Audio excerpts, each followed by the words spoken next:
ఆ పులుపు ఎల్లిపాయల టేస్టు భలే కమ్మగా ఉందండి.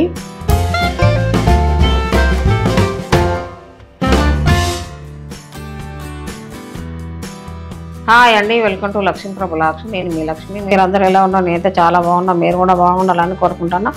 మీకోసం మంచి రెసిపీతో వచ్చా. అదేంటంటే మామిడికాయ పప్పు కందిపప్పుతో చేస్తున్నా. అది ఎలా చేయాలి, ఎన్ని మామిడికాయలు తీసుకోవాలి, పచ్చిమిరపకాయలు ఎన్ని తీసుకోవాలి, పప్పు ఎంత తీసుకోవాలి, అవన్నీ చూద్దాం రండి. కందిపప్పు ఈ గ్లాస్ తోటి గ్లాస్ నాకు తీసుకోవాలండి. నేను శుభ్రంగా కడిగేసి తీసుకొస్తా. ఉప్పు కోల్చుకున్న గ్లాస్ తోటి 3 గ్లాసులు నీళ్ళు పోసిందండి. ఒక మామిడికాయ తీసుకున్నాండి, పుల్లటి మామిడికాయ. ఇది మనం పొట్టు తీసి ముక్కలుగా కడిగేసుకొని పప్పులు వేసుకోవాలి. 8 పచ్చిమిరపకాయలు, ఇవి కూడా సన్న కడిగేసి ఇందులో వేసేసుకోవాలి. పప్పుల ఇలా పొట్టు తీసుకోవాలండి. మామిడికాయలు ఇలా ముక్కల్లాగా కట్ చేసి పెట్టుకోవాలండి.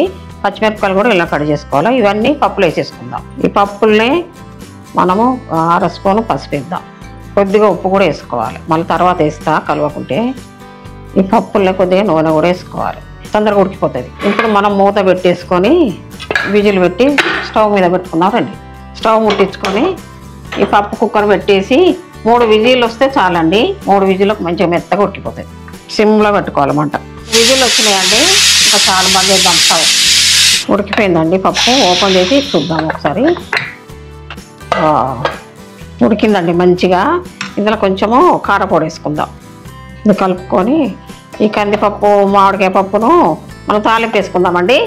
పోపు గంట వేడెక్కిందని మనం 2 స్పూన్ల నూనె వేసుకోవాలి. నూనె వేడెక్కిందండి. తాలింపు గింజలు, జీలకర్ర, ఆవాలు, మెంతులు, మనం ఇందులో ఎల్లిపాయలు కచ్చపిచ్చ దంచి పెట్టాను, అవి కూడా వేసేసుకోవాలి నూనెలో. 4 ఎండుమిరపకాయలండి, కొద్దిగా ఇంగు వేసుకోవాలి. అయిపోయిందండి తాలింపు. స్టవ్ బంద్ చేద్దాము. ఇందులో మనం కరివేపాకు వేసుకోవాలండి. ఈ పప్పులో పోసేసుకోవాలి. ఇంతేనండి మామిడికాయ పప్పు. సింపుల్గా అయిపోతుంది. ఎవరైనా చేసుకోవచ్చు. భలే కమ్మగా ఉంటుందండి. ఈ సీజన్లో మనకు మామిడికాయలు బాగా దొరుకుతాయి. మీరు కూడా తెచ్చుకొని మంచిగా పప్పు చేసుకొని తిని నాకు ఎలా ఉందో కామెంట్ బాక్స్లో తెలపండి. నేను అన్నం వేసుకొని టేస్ట్ చేస్తాండి. వేడి అన్నంలో నెయ్యి వేసుకొని తింటే భలే కమ్మగా ఉంటుంది. ఈ ఎండాకాలం మనం పప్పులు ఎక్కువ తింటామండి. మామిడికాయ పప్పు అంటే ఎవరికైనా ఇష్టమేనండి.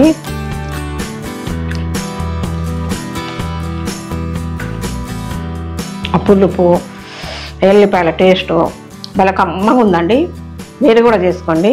కొత్తగా నా ఛానల్ చూసేవాళ్ళు సబ్స్క్రైబ్ చేసుకోండి, లైక్ చేయండి. మరో మంచి రెసిపీతో మేము ముందుకు వస్తాం. బాయ్.